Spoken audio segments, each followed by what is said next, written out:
Thank you for tuning into Stampscaping 101. Here's my second scene of the day, and it was just kind of done in the spirit of the Mood and Media series of videos that I've been doing recently. But anyways, I wanted to do kind of a, kind of a little bit of a Halloween spirited scene today using the eye stamp from a Symmetry sheet. And done in a color scheme that I've done before, and that's just this very monochromatic approach here, giving it this kind of ominous and dramatic type of look right there. But I also wanted to contrast that a little bit by changing up the color scheme and taking the same type of dead tree and just adding kind of a sense of renewal to it with the little gel pen work, to create some little leaves.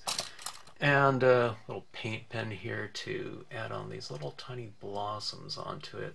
And just by changing the color scheme of the eyes and giving it a lighter touch, and maybe, I don't know, I see this as a scene for renewal, and these eyes up here being kind of a Mother Nature, a very serious Mother Nature type of take on that kind of eye in the sky kind of scenario.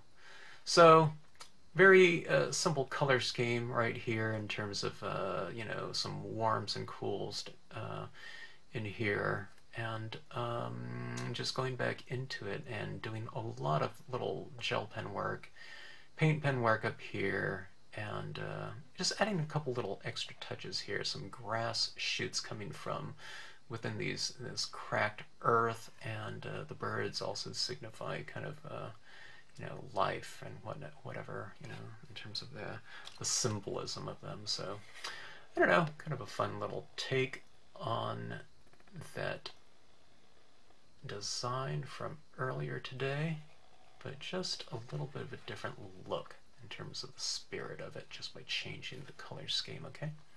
Anyways, if you choose to watch it, hope you enjoy it. Thanks for tuning in.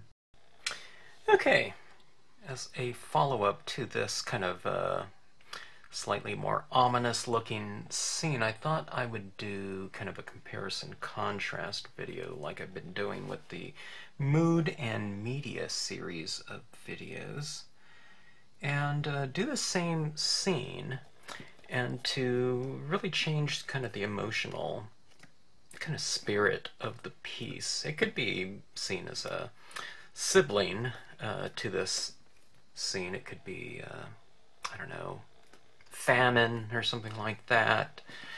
And I thought this piece could be seen as kind of like renewal or something like that, or just, I don't know, it's sibling, a different spirited sister piece, maybe, with whatever it might represent.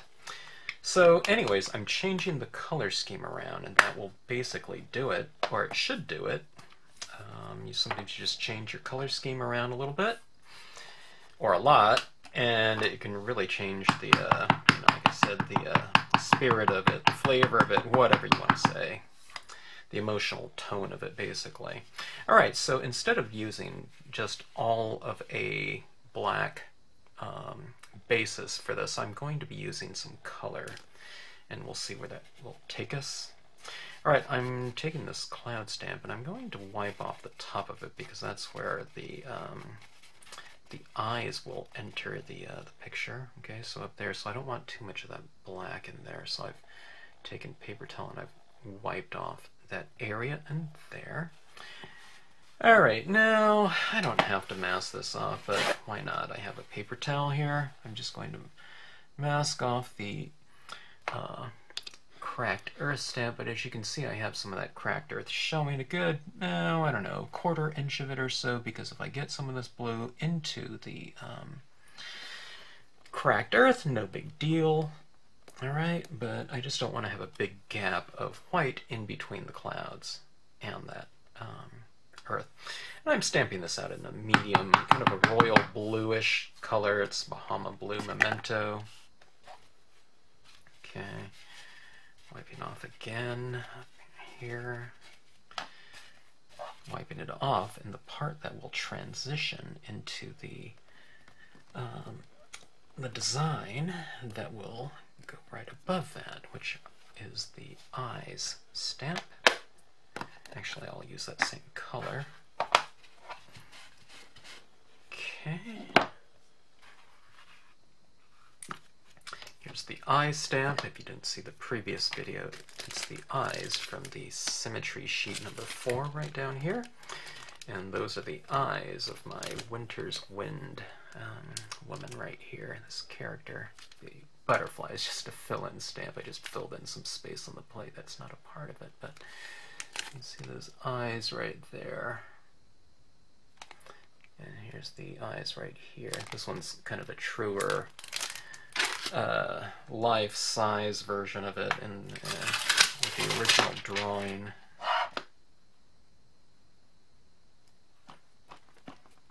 Alright, I have it mounted on my gigantic block here. It's a little bit too big actually, but I don't know. It's a block that fits, and my unmounted stamp here is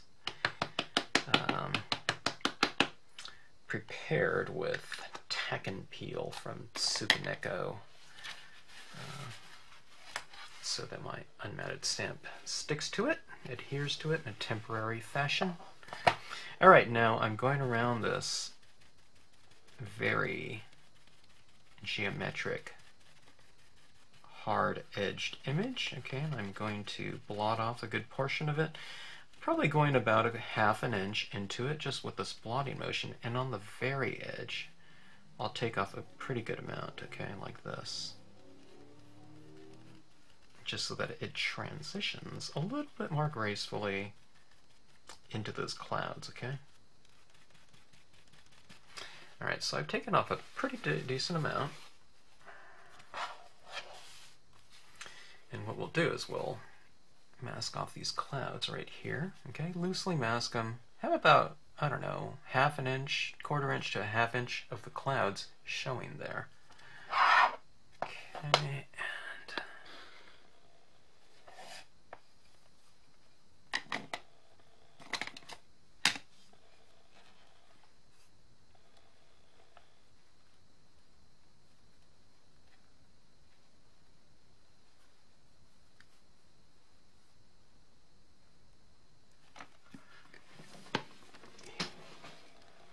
It's a large stamp, so get adequate pressure.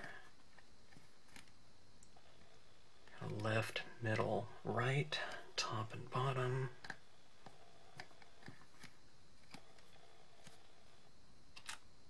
Okay, here we go. Kind of a bold image up there, no doubt about it.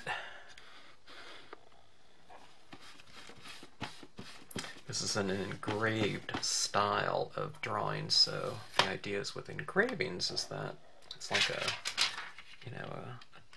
dollar or something like that. You can do a large engraving, but you can shrink it down to a very minute size from its original proportions, and it will still read as the different volumes. So that's an example of that style of drawing. That's a drawing style that I really enjoyed working in. I haven't done it in a long time, just due to time constraints. But anyways, okay, like this one here, I'm going to have some clouds coming in from the top. So I'm taking these clouds that were facing this way, and the idea is that the eyes will be kind of the light source. So I'm turning this way because these clouds are lit from a certain direction. If I turn it like this, then they're bottom lit. If it's like this, then they're top lit. So top lit underneath the eyes, bottom lit above the character and eyes. Okay. So I'm wiping off the bottom side of this one now, okay? Because I've, turned it upside down, so I'm wiping off this side, and that is the side that's going to merge into the figure, okay? And I'm overlapping about a ½ inch or so. You can overlap as much as you want into those eyes, or the figure. Just don't go into the eyes. I don't think you want the clouds to be, obscuring that part. But you can see, this is a very geometric and hard-shaped image, but when you put those clouds right into it, it merges in there just fine. It's not a perfect mask, okay, but these designs have been, everything in Stampscapes has been designed where the perfect mask is not really the one that's going to be the most ideal, and that's for saving time and also ease of use, okay? So this one I've overlapped, probably that those eyes are going, I don't know, almost a full inch into it. I just don't have it, this portion of it going into, again, the eyeballs, okay? But you can see real close here, see this right here, it goes quite a ways in there. I just don't want it in here. You don't need to mask this off. I mean, you know, there's a large tolerance there. You know, I just don't go over it like this, you know, and just stamp it right in here. But, you know, anywhere from here all the way in there. So it really doesn't matter. You have a large tolerance level, you know, as far as the placement of your imagery. And that goes for all of the designs. You know, you don't want to go into, you know, if there's a moon or something like that, I don't know if you want to have something, you know, like if it's rising up behind a cabin or something like that, you don't want, you know, moon to be showing up in the rooftop of a cabin or something like that. In this case, it's just kind of avoiding those eyes right there. But, you know, it can come, I almost got into the eyes. It came to around right here, but that's also the portion that I kind of wiped off. So it makes it really easy.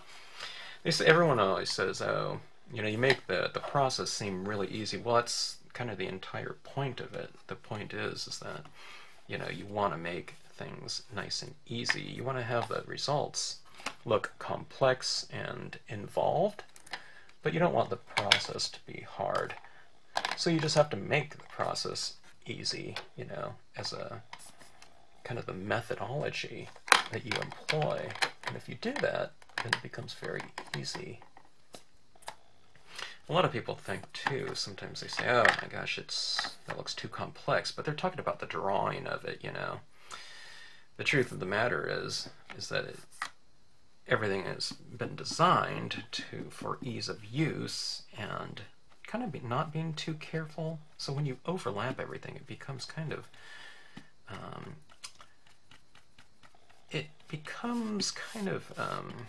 it's not so certain as to where one image ends and the other one begins because everything's just overlapped together. But when you think about it, though, what's easier? Being super careful and doing careful masks so that you don't overlap anything, or overlapping everything between a ½ inch and quarter inch and a ½ inch or so in with each other.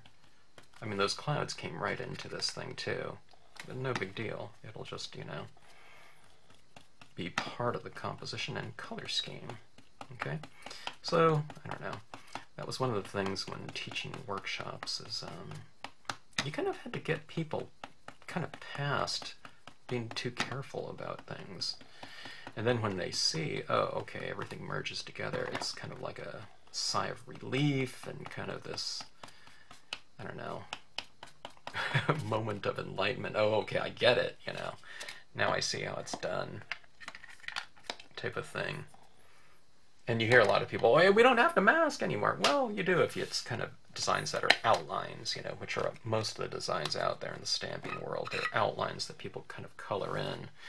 Well, these you do color in, but they just don't have any outlines in them. So they're designed to merge in with one another in sibling designs. You know, you can use outline designs within here too, but then you'd have to kind of mask them out. But me, I don't feel like doing all that extra work if I don't have to, and it serves the look overall too, if you merge everything together.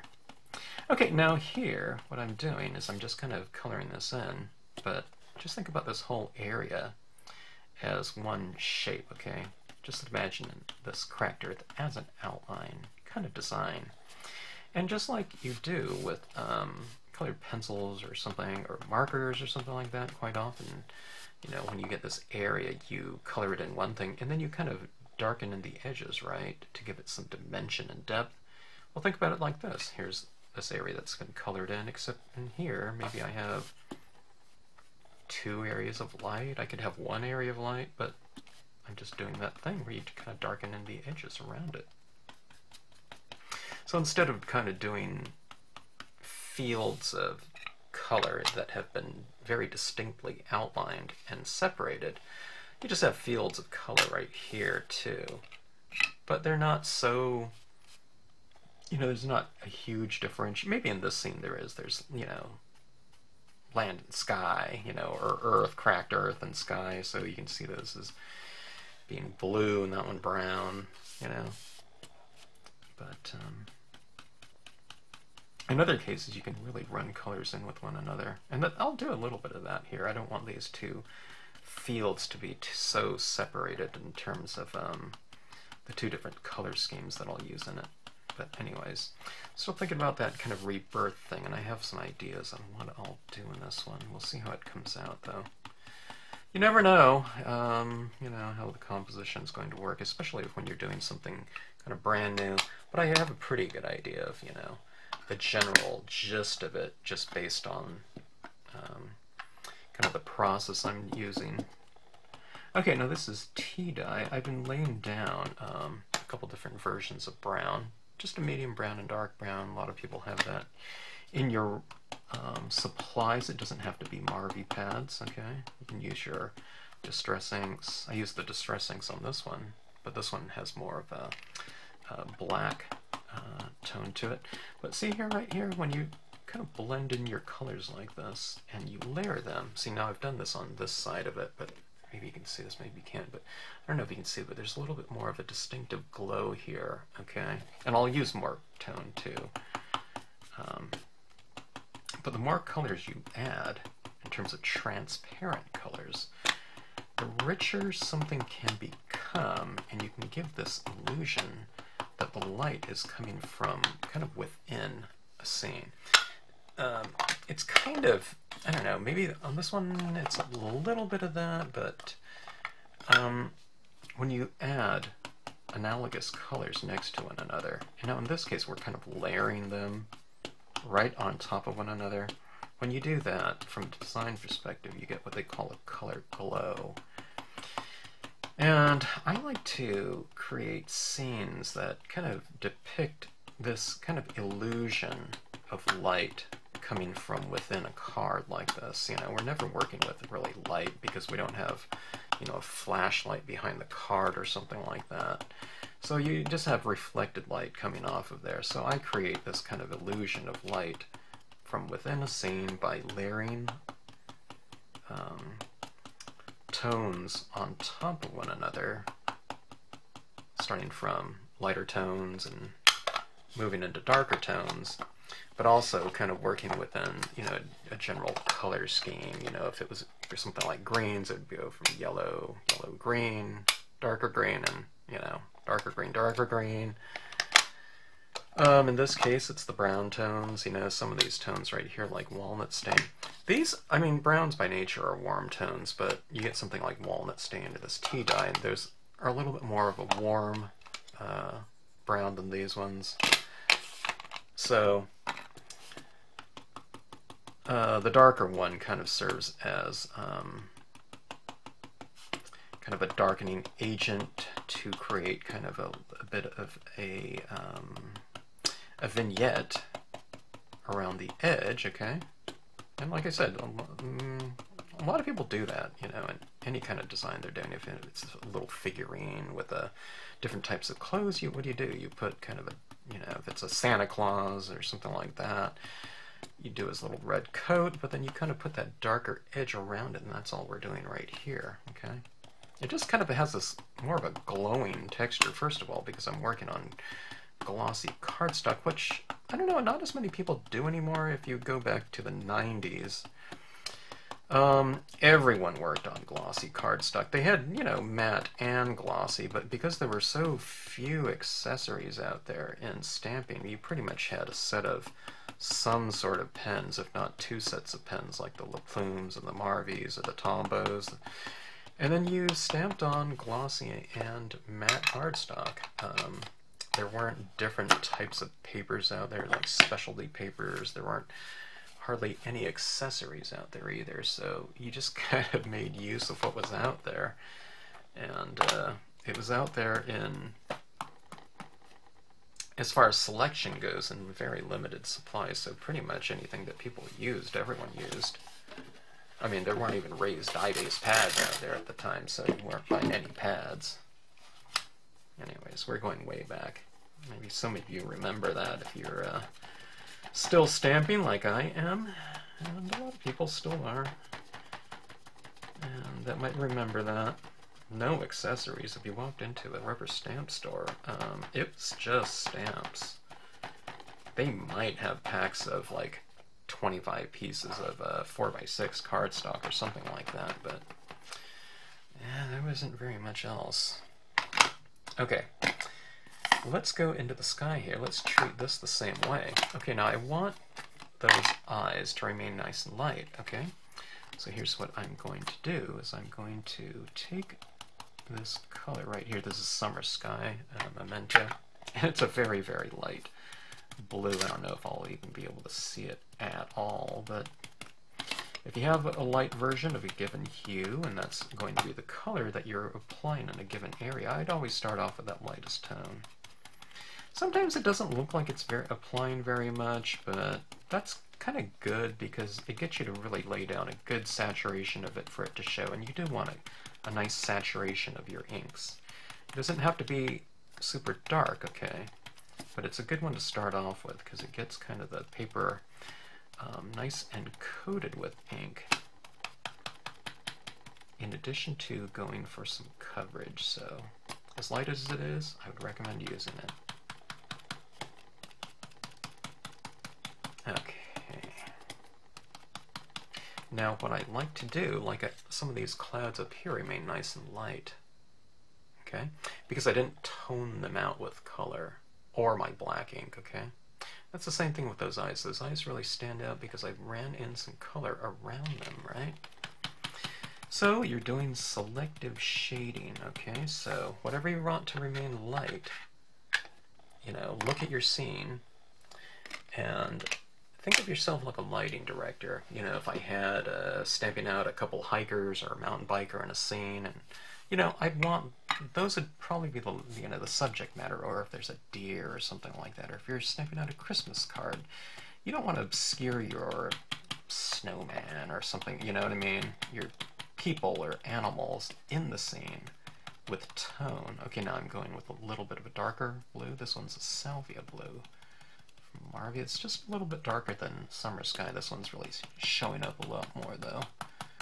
Maybe it is decent amount darker. I'll get a little tone in here. But anyways, think about being, you know, having a couple spotlights on a stage, you know, and you want to direct your viewer's eye towards something, except instead of the spotlight on something, think about you're kind of just moving your shadows around, so you're taking areas and you're making them a little bit darker. But just in general, I think it looks nicer to have some things that are dark and light within a scene. You can see it's light, dark, light, dark, light, dark, light, dark. Okay? They call that checkerboarding. And that could be applied to anything, not just scenes, okay? It just makes for a nice, rich, and varied surface, okay? And it's that through that variation that you can potentially achieve a richer kind of overall surface area. And like I said, it's definitely not just for scenic stamping. If you do that, if you apply that kind of checkerboarding kind of notion in any type of work, then you'll achieve variation, contrast, and you know, all those other types of art terms, okay? Okay, now I'm going back to the Bahama Blue, and this is the color that I've stamped out the eyes and the clouds in, okay?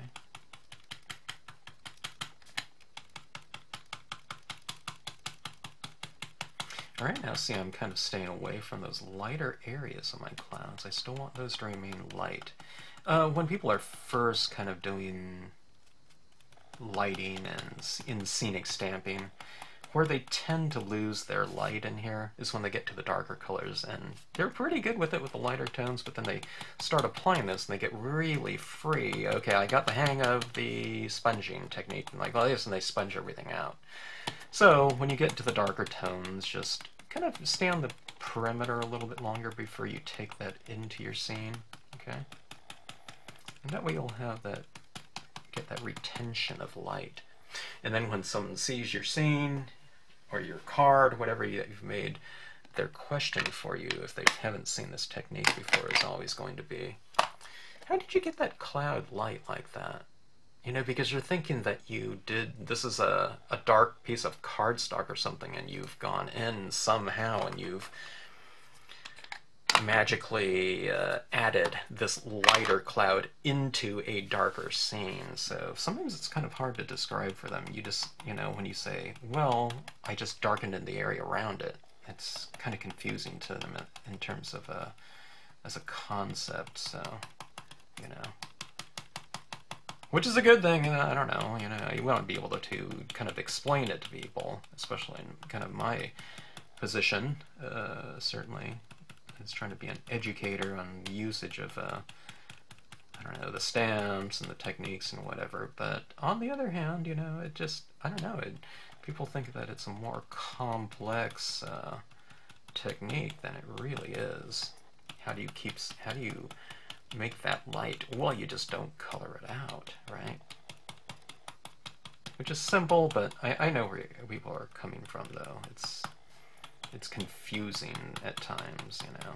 It's like if I was doing a card and, you know, it was a birthday card and, you know, I had a birthday cake in there and I colored in everything around it, it's the same thing. Well, how did you keep that cake, you know, white, you know?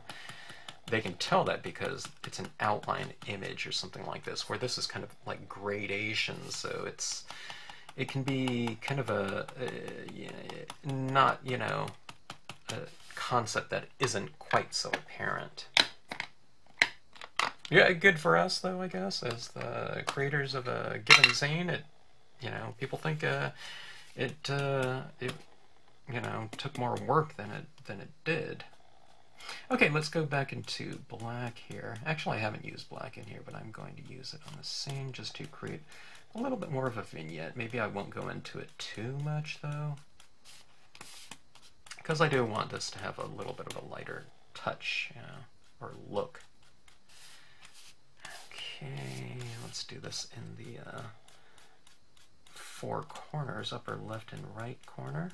Okay, just to bring a certain continuity between the two regions, land and sky, and to create that kind of vignette look around the edge. It kind of contains your composition and can potentially kind of bring it together a little bit more.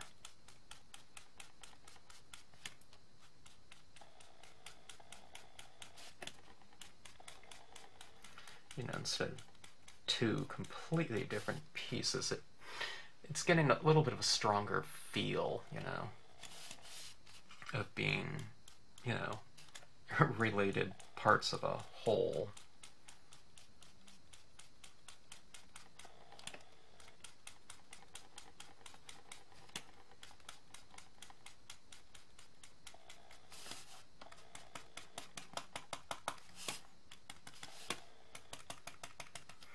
Okay. Still looks maybe a little bit ominous, but I don't know, maybe a little bit less so. I don't know. Okay, now I haven't forgotten this tree. Okay, that's a vital component for the piece.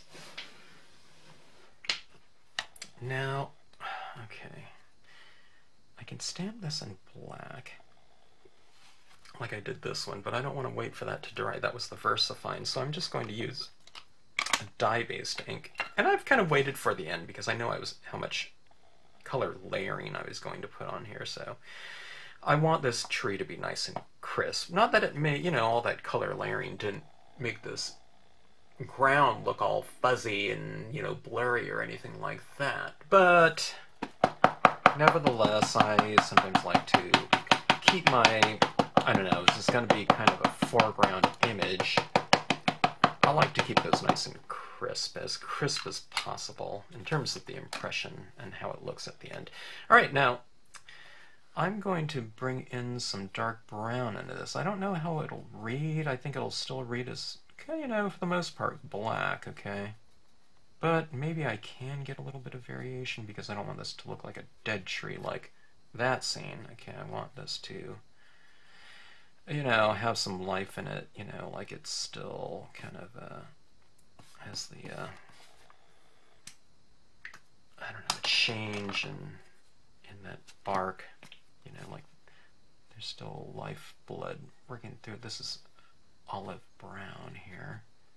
Okay, but I am putting this over black, so it's not going to read as olive brown. It should just, I'll see if I can get, you know, some slight tonal variation in the impression. And we'll place it about like this. I don't want it to go in front of the eyes. Like that. Now I'm kind of stamping this into a semi-moist surface. It's not moist to the touch, it's completely dry to the touch, but remember, we have laid down a lot of ink on there, so sometimes you have to hold your stamp down, just not, you know, you don't have to press down, you know, like super firm, but have good even pressure and allow that ink to transfer to the surface of your paper. Because if sometimes, if you're stamping wet, which is the stamp, into a maybe saturated piece of paper or cardstock, and if you pull it off too fast, sometimes it acts like a vacuum and you pull a lot of the ink off, you know, before it allows to transfer to the scene. And there we go. Okay, now I'm going to flip this upside down just like on this piece right here, and I'm just going to use that second impression. And you know, I'm not worried about a complete mirror image. I think it reads as shadow just fine by doing something like this. All right, and I have a very light impression like that, but held from a distance, I think it looks decent enough in terms of representing a shadow there.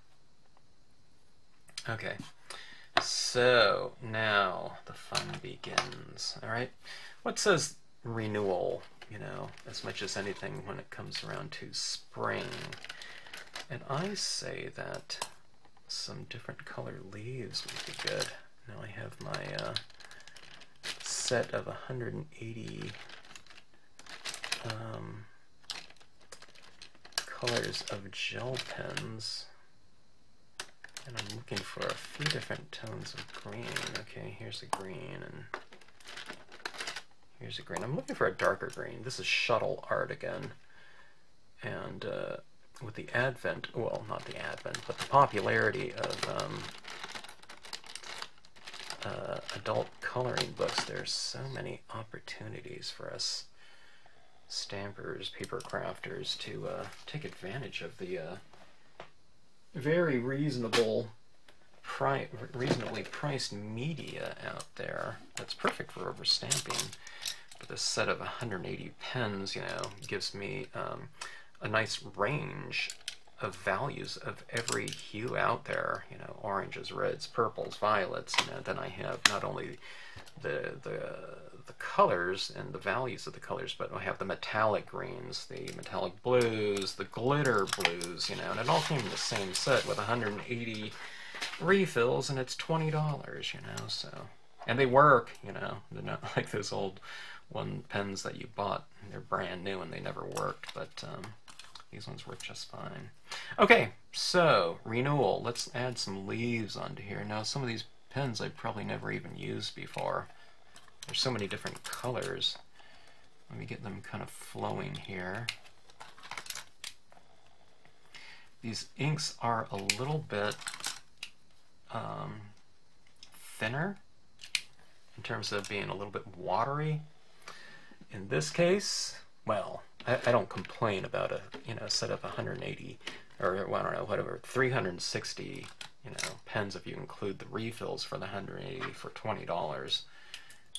I'm going to complain if they don't work, but okay, but these are a little bit more translucent, so the colors underneath, unless you're working just on white paper, you know, they're going to show through a little bit, but that's not really any big deal. All right, now I'm just going to start adding some leaves on this, and I'll do this in different values. Okay, so I'm adding some green leaves. Okay, let me see if I can zoom in here. These little touches are going to be fairly light. Okay. Or not light, but the contrast isn't going to be very apparent, but just kind of add this in. This is kind of like the desert coming alive. I don't know, this reminds me of those Ocotillo trees. These little leaves kind of popping out up and down the trunk even. You can put some in front of the branches, not just on the side of it, but, you know, on the side facing you, like so.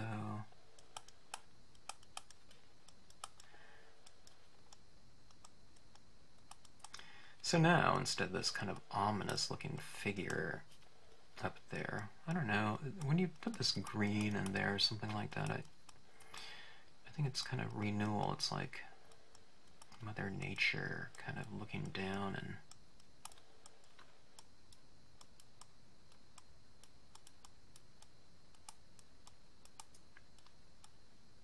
watching her do her thing. I've been watching a lot of videos lately on kind of this anti-desertification measures where they're planting trees in the deserts and kind of revitalizing these areas that have been lost due to overgrazing in past centuries and recent days, and it's really amazing what can be recovered in a short amount of time, even the groundwater at the table. And I don't know, anyways, you can see that green on there. See, I'm kind of starting dark because it doesn't really stand out too much. So when I add color, I kind of start off with colors that, you know, are very light. You can't really see it too much again. Okay? Well, this one, I'm kind of working on a darker background, so I'm starting with a color that doesn't stand out too much. Because I like to kind of build up my things that are apparent, be it colors and details and whatnot, because I like to kind of bring things into focus slowly. And I feel that I have more control over it that way. Okay, now this color is a very light green. This one right here has a little bit of a different spirit to it. This green, it's not drawing on as thick as that previous color. That previous color that I was using was a metallic. So let's see if I can add this on. It's kind of like trying to draw with a gel pen. Think about it, if you're trying to draw with a gel pen on glass or something. That's what this feels like right here. Okay. It's going on a little bit. Let me see if I can add some. I do have some other tones too. Let me see. I have my Sharpie paint pens too.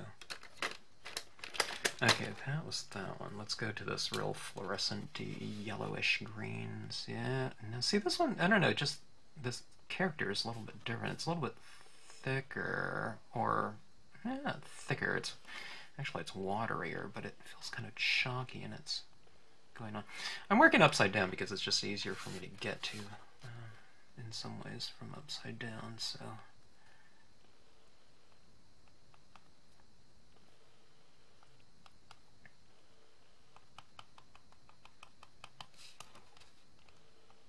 all right, now here's the thing too. Think about, you know, there might have been some water in here or something like that. I'm going to put some some greenery. Actually, I should have used that other green. Here's a Uniball Signo. It's a little bit of an aqua green, but that'll work. Let's do something down here in these cracks, like some little algae or foliage. Maybe not algae, but some foliage is kind of sprouting up from within here. Maybe I'll do something right here. Let's see. Let's do something with this. I have these reeds right here. Let's do something right here. It's like a... I'm trying to think of what color I want. Let me see what color this cottage ivy memento looks like. Looks okay. Let's try that one. Alright. See where some of these cracks are. Right down here. Alright, let's go in here and mask it off like that. And maybe I'll have some kind of grass kind of poking up from some of those cracks in the earth, like that.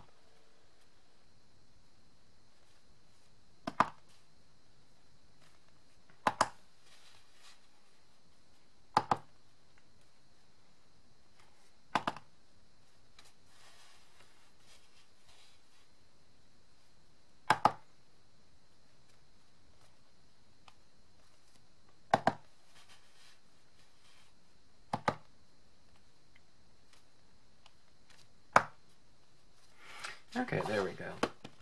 I'll put some of that grass kind of peeking up from within that area.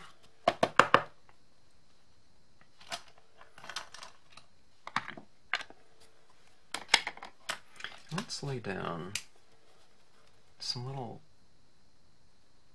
changes in hue. I'll give that little grass texture a little bit more dimension by hitting it with some of this gel pen work. I mean, I guess I could have just drawn this grass too. Actually, the stamped impression looks a little bit better than my handwork here, but it gives it a little bit of dimension, added kind of texture too. Okay, so there that is.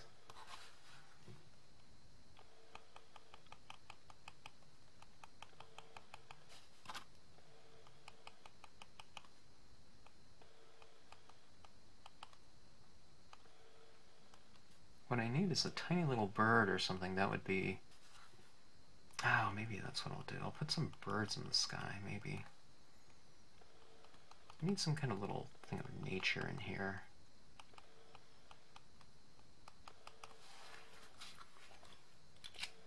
So it's kind of like Mother Nature overlooking this little tree.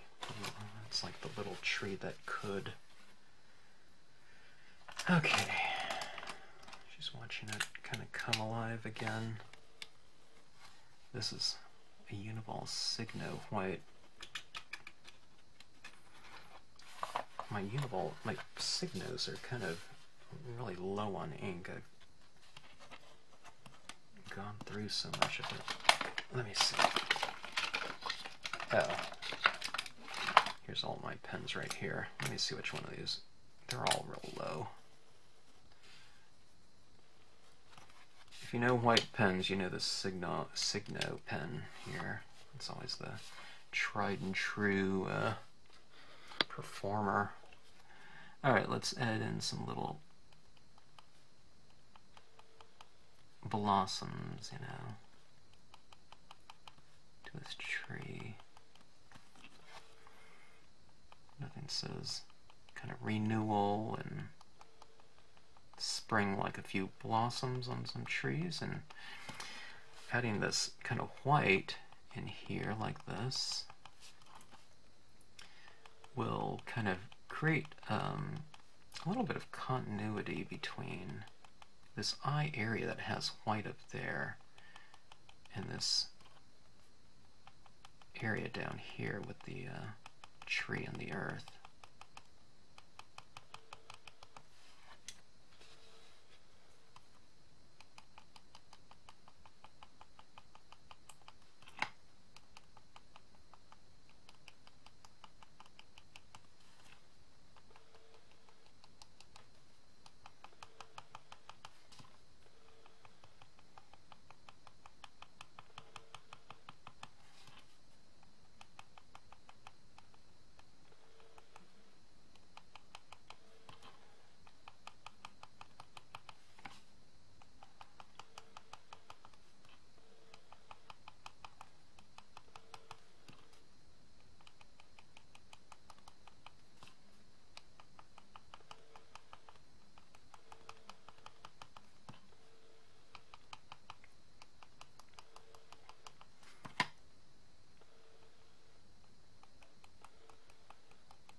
Okay, now maybe some of these little blossoms are falling to the ground.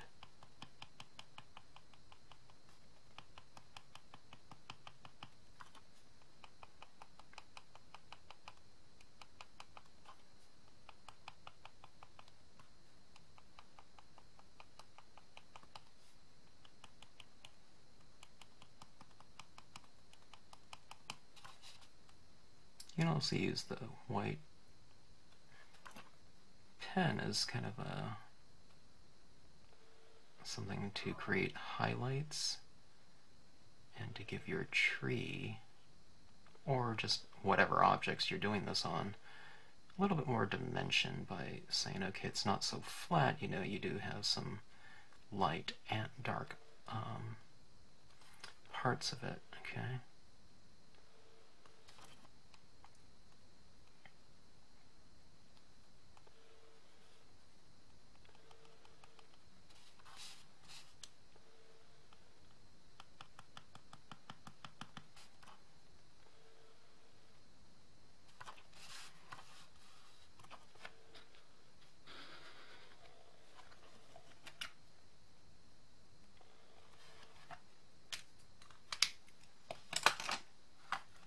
Okay, now let me show you something too.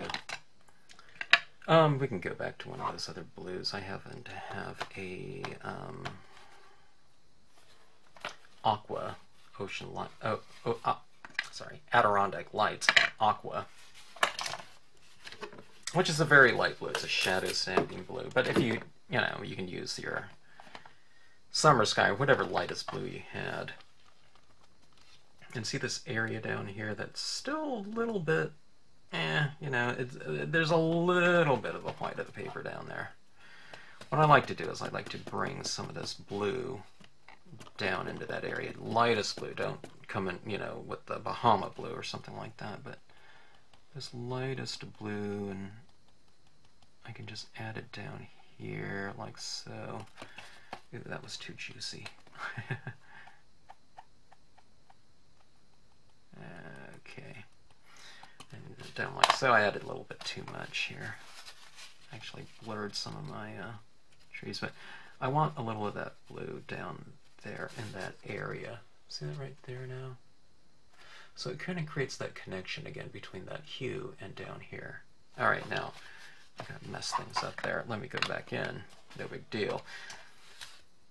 You can just add your dots right back in there. They wipe right off, by the way, even if they're dry. If you don't like what you've added in there, if you've added in too many, you just kind of just take a paper towel and wipe it right off, provided you didn't spray seal it first or something like that already.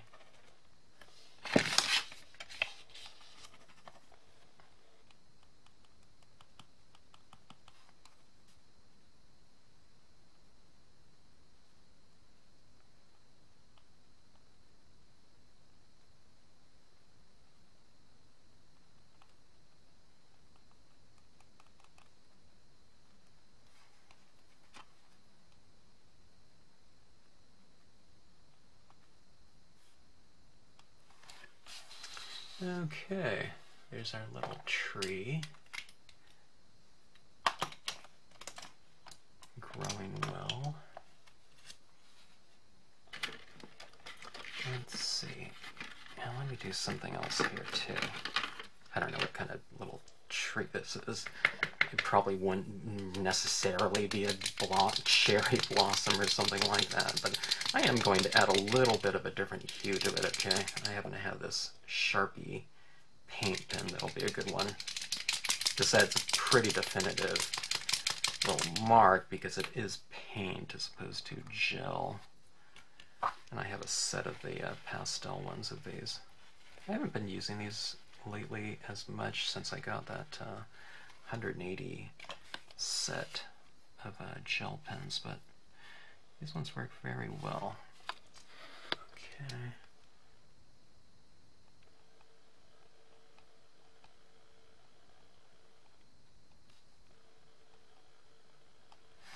I need to shake this up a little bit more. It's a little bit more translucent You have to shake up the paint a little bit.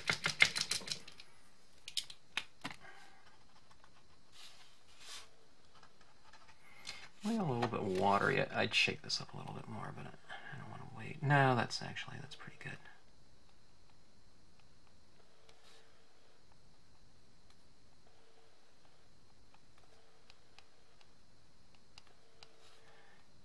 Couple down here, the base. It's dropping its little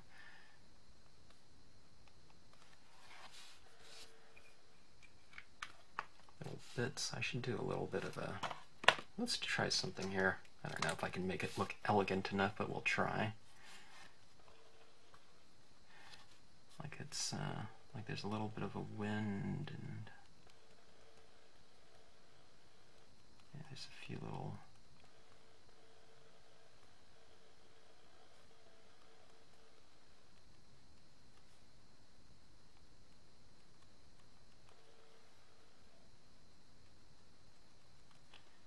kind of blowing off in the wind like that.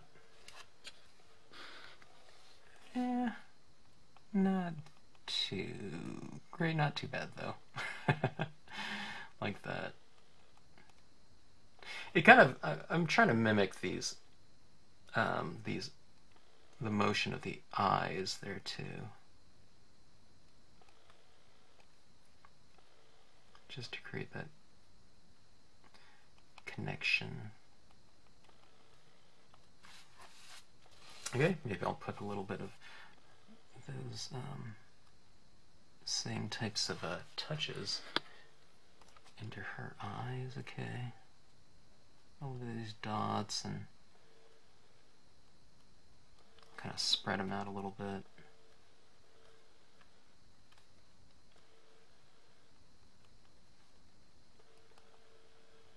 I like to kind of create these whatever relationships I can within a scene. It could be from a textural standpoint to color, shape, object. I mean, it could be anything. There's no right or wrong either. You just have to kind of try to figure out some areas that you can do that, or places or objects you can do that in, and just employ them and see how they look. So you get something like that, kind of trailing off like that, and then you get the same kind of thing coming down here. I don't know, maybe that makes a little bit of a stronger connection between figure and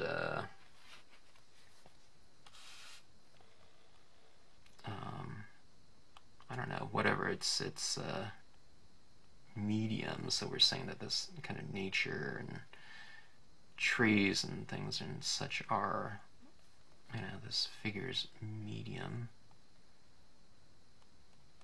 and it's just kind of doing her bidding, maybe. Okay, now let me see, I'm going to pause this. I'm going to go and look for my little birds. Okay, I have these little gulls here, and what says kind of nature and kind of a certain natural spirit more than animals, flying freely. Nice light, even pressure. We've been stamping large stamps, so when you get down to a small stamp, just light, even pressure. Okay, go something like that.